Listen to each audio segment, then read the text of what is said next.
ಉದ್ಯೋಗ ಅಲ್ವಾ ಅವರಿಗೆ? ಅವರ ಬದುಕು ನಿರ್ವಹಣೆ ಮಾಡೋದು, ಅವ್ರ ಕೆಲಸ ಮಾಡೋದಲ್ಲ. ಈ ಕಚೇರಿಗೆ ಅದೇ ಉದ್ಯೋಗ ಆಗ್ಬೇಕು ಅವರಿಗೆ. ಏನ್ರಿ ಇದು ಉದ್ದೇಶ?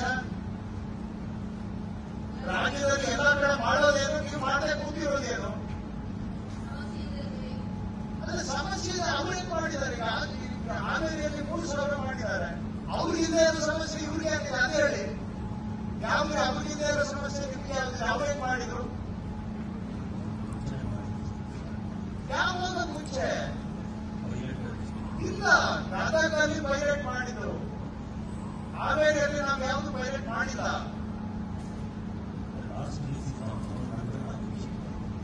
ಸರ್, ಹಾವೇರಿ ಸ್ಟಾರ್ಟ್ ಆಯ್ತು, ಅದಾದ್ಮೇಲೆ ಏನ್ ಮೂವ್ಮೆಂಟ್ ಆಗಿದೆ? ನೀವು 3,000 ಯಾಕೆ ಮಾಡಿಲ್ಲ ಅಂತ ಕೇಳ್ತಾರೆ. ಅಟ್ಲೀಸ್ಟ್ 1,000 ಆದ್ರೂ ಆಗ್ಬೇಕಲ್ಲ.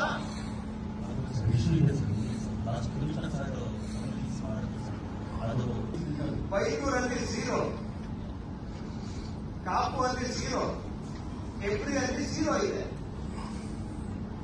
ಬ್ರಹ್ಮಾವರ ಕಾರ್ಕಳದಲ್ಲಿ ಪ್ರಯತ್ನ ಮಾಡಿದ್ದಾರೆ ಅಂತ ಹೇಳ್ಬೋದು. ಈ ಉಳಿದಿದ್ದು ಟಚ್ ಮಾಡಿಲ್ಲ.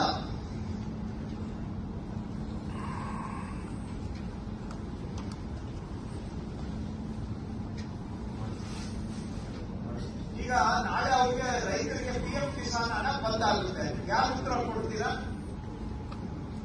ಯಾರು ಉತ್ತರ ಕೊಡ್ತೀರಾ?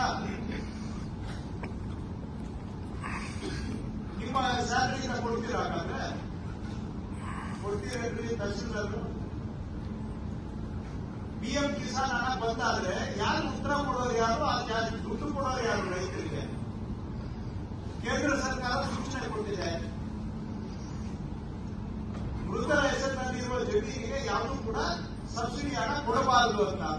ಈ ಜಮೀನು ಮೃತರ ಹೆಸರಿನಲ್ಲಿರೋದು ಹೌದಾ? ಈಗ ಸೆಂಟ್ರಲ್ ಗವರ್ಮೆಂಟ್ ಬಂದ್ ಮಾಡುತ್ತೆ PM ಕಿಸಾನ್.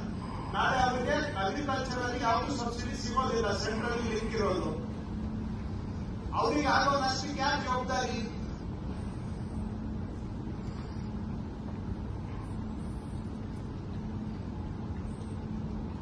ನೋಡಿ,